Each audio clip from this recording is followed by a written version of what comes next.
اعوذ باللہ من الشیطان الرجیم بسم اللہ الرحمن الرحیم الرحمن علم القرآن خلق الانسان علمہ البیان۔ یہ سورہ رحمان ہے جو 78 آیات اور 3 رکوعات پر مشتمل ہے۔ یہ واحد صورت ہے جس میں بیک وقت انسانوں اور جنات دونوں کو صراحت کے ساتھ مخاطب کیا گیا ہے۔ دونوں کو اللہ تعالیٰ کی وہ بے شمار نعمتیں یاد دلائی گئی ہے جو اس کائنات میں پہلی ہوئی ہے، اور بار بار اس میں یہ آیت مبارکہ فَبِأَيِّ آلَاءِ رَبِّكُمَا تُكَذِّبَانِ تکرار کے ساتھ آئی ہے، جو ایک بہت بڑا لفظی اور معنوی حسن اس صورت مبارکہ میں پیدا کرتی ہے۔ یہ صورت مبارکہ اللہ کے صفاتی نام رحمان سے شروع ہو رہی ہے، جس کی رحمتوں سے یہ ساری کائنات بھری ہوئی ہے۔ اس ذات کے سوا کوئی نہیں ہے جو رزق یا اولاد یا کوئی اور نعمت دے سکے، اس لیے وہی اللہ عبادت کا زیادہ حقدار ہے۔ اور اس میں اللہ تعالیٰ نے بے شمار دنیاوی اخروی نعمتوں کا ذکر کیا، لیکن سورت کی ابتدا میں اللہ نے سب سے بڑی نعمت کا ذکر فرمایا، الرحمن علم القرآن۔ وہ رحمان ہی ہے جس نے قرآن کی تعلیم دی ہے۔ خلق الانسان، انسان کو پیدا فرمایا، اسے بڑی بڑی نعمتیں عطا فرمائی۔ انہی نعمتوں میں سے یہ بھی ہے کہ اسے علم دیا، بولنے کی صفت سے نوازا، بات کرنے کا طریقہ بتلایا، بیان کرنے کی صفت عطا فرمائی، اظہار ما فی الضمیر پر قدرت دی، فصاحت اور بلاغت سکھلائی، اور اس کے ساتھ اللہ نے بے شمار نعمتیں انسان کو عطا فرمائی ہے۔ لیکن ان تمام نعمتوں میں سب سے پہلی نعمت قرآن کریم کا اترنا ہے اور بندوں کو اس کی تعلیم دینا ہے۔ یقیناً یہ نعمت کبریٰ ہے، کوئی مادی نعمت اس کا مقابلہ نہیں کر سکتی، اور اللہ نے قرآن کریم کی تعلیم کا انسان کی تخلیق سے پہلے ذکر کیا۔ الرحمن علم القرآن خلق الانسان، رحمان نے سکھایا قرآن، بنایا انسان۔ گویا انسان کامل تب ہی بنتا ہے جب اس کی زندگی میں قرآنی تعلیمات آتی ہے، تو وہ واقعی انسان کہلانے کے لائق ہوتا ہے، کیونکہ اللہ کی نعمتوں میں یہ ایک ایسی نعمت کبریٰ ہے قرآن کریم کی کوئی مادی نعمت اس کا مقابلہ نہیں کر سکتی۔ ہر نعمت کا کوئی نہ کوئی بدل ہو سکتا ہے، لیکن قرآن کریم کا بدل کوئی چیز بھی نہیں بن سکتی۔ اس کی ایک ایک آیت اور ایک ایک حرف دنیا وما فیہا سے بہتر ہے۔ اس کے بارے میں اللہ نے فرمایا قد جاءتکم موعظۃ من ربکم وشفاء لما فی الصدور وہدی ورحمۃ للمؤمنین، کہ اللہ کی طرف سے فضل ہے، رحمت ہے، ہدایت ہے مومنوں کے لیے۔ قل بفضل اللہ وبرحمتہ فبذلک فلیفرحوا، اس نعمت پر خوشی کا اظہار کرو۔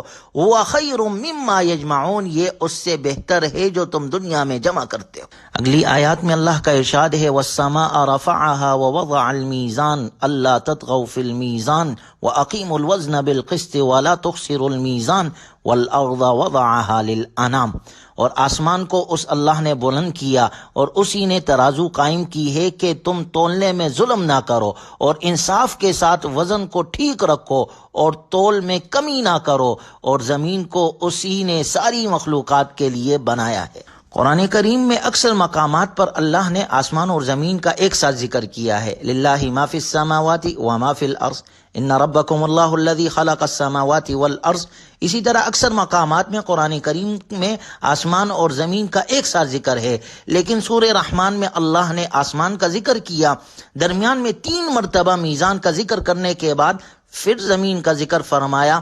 علماء فرماتے ہیں اس میں اشارہ اس بات کی طرف ہے کہ اگر تم اس آسمان اور زمین، اس کائنات میں امن و امان چاہتے ہو اور اس کی فضا کو درست کرنا چاہتے ہو، تو دنیا کے ہر معاملے میں اپنا ترازو درست رکھو، چاہے معاشرت ہو، چاہے معیشت ہو، چاہے معاملات ہو، چاہے فیصلے ہو، ہر معاملے کے اندر انصاف کے ساتھ فیصلہ کرو، اپنے ترازو کو درست رکھو، تو اس کائنات، اس آسمان اور زمین کے درمیان کا نظام درست رہے گا۔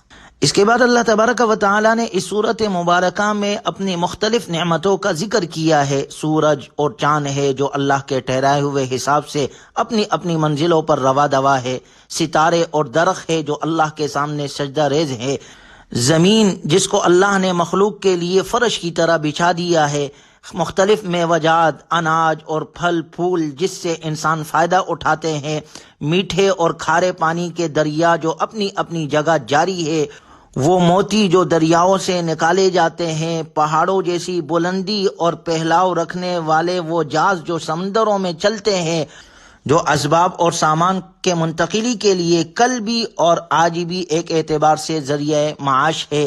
ان دنیاوی نعمتوں کے علاوہ اخروی نعمتوں کا بھی اللہ نے اس صورت میں ذکر کیا ہے کہ آخرت میں ایمان والے نیک عمل کرنے والوں کے لیے سبز باغات، ان میں بہتے ہوئے چشمے، ہر قسم کے میوے اور بچھے ہوئے قالین ہوں گے، ہر قسم کی نعمتیں میسر ہوگی، جبکہ اس کے مقابلے میں نافرمانوں کے لیے جہنم کا عذاب، کھولتا ہوا گرم پانی اور وہاں ان کے لیے تکلیفیں ہوگی۔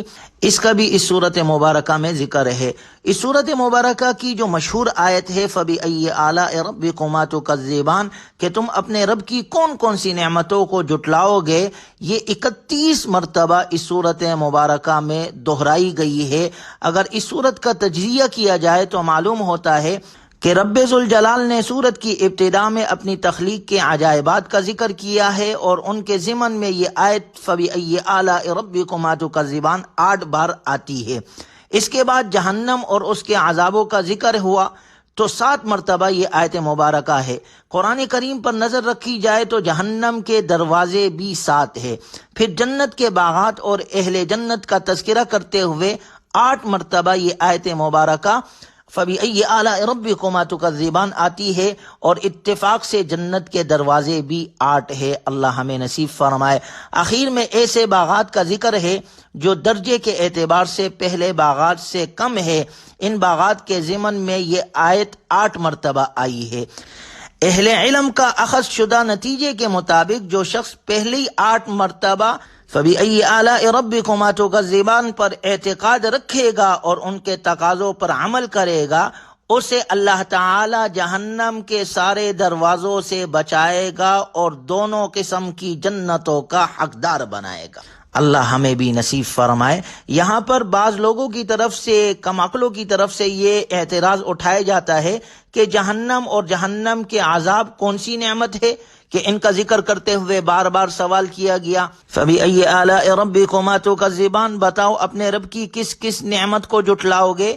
تو اس کا جواب 2 طرح دیا گیا ہے۔ پہلا یہ کہ ظالموں، سرکشوں اور نافرمانوں کو عذاب دینا اللہ کے عدل کا تقاضا اور مظلوموں کے حق میں رحمت اور نعمت ہے۔ دوسرا جواب اس کا یہ ہے کہ کفر اور شرک اور فسق و فجور کا انجام ظہور سے پہلے ہی بندوں کو بتا دینا کریم اور رحیم ذات کا بہت بڑا احسان ہے۔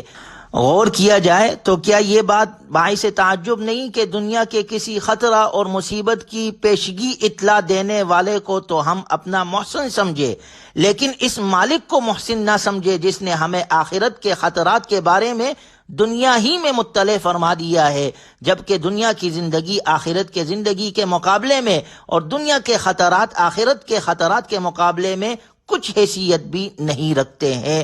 لہٰذا اس اعتبار سے یہ اللہ کی بہت بڑی نعمتیں ہیں، اور اللہ کی نعمتیں بے شمار ہے۔ اللہ نے خود قرآن میں ذکر فرمایا وَإِن تَعُدُّوا نِعْمَةَ اللَّهِ لَا تُحْصُوهَا، اگر تم اللہ کی نعمتوں کو شمار کرنا چاہو تو شمار نہیں کر سکتے۔ جس طرح بارش کے قطرات کو شمار کرنا انسان کے بس و قدرت سے باہر ہے، اسی طرح اللہ کی نعمتوں کو شمار کرنا یہ انسان کی قدرت اور بس سے باہر ہے۔ اس لیے اللہ تبارک و تعالی نے اس صورت مبارکہ میں آخر میں یہ بھی فرمایا هل جزاء الاحسان الا الاحسان، کہ اچھائی کا بدلہ اچھائی کے سوا اور کیا ہے۔ جب اللہ نے ہم پر اتنا بڑا احسان کیا تو ہم بھی اللہ کی عبادت کرنے والے ہو، اللہ کی اطاعت کرنے والے ہو، اللہ کے بندوں کے ساتھ حسن سلوک کرنے والے ہو، اور اپنی زندگی میں اچھائیاں کرنے والے ہو، اپنے آپ کو برائی سے بچانے والے ہو۔ اور جس طرح اس سورت کی ابتدا الرحمن اللہ کی صفاتی نام سے ہوئی تھی، اسی طرح اس سورت کا اختتام بھی اللہ کے مبارک نام سے ہے، تبارک اسم ربک ذی الجلال والاکرام۔ بڑا بابرکت نام ہے تمہارے پروردگار کا جو عظمت والا بھی ہے، کرم والا بھی ہے۔ اللہ رب العزت وہ ذوالجلال والاکرام ہے، بڑی عزتوں والا ہے۔ اللہ ہمیں اللہ کی نعمتوں پر شکر کرنے والا بنائے، قرآنی تعلیمات پر عمل کی اللہ ہمیں توفیق نصیب فرمائے۔ وآخر دعوانا الحمدللہ رب العالمین۔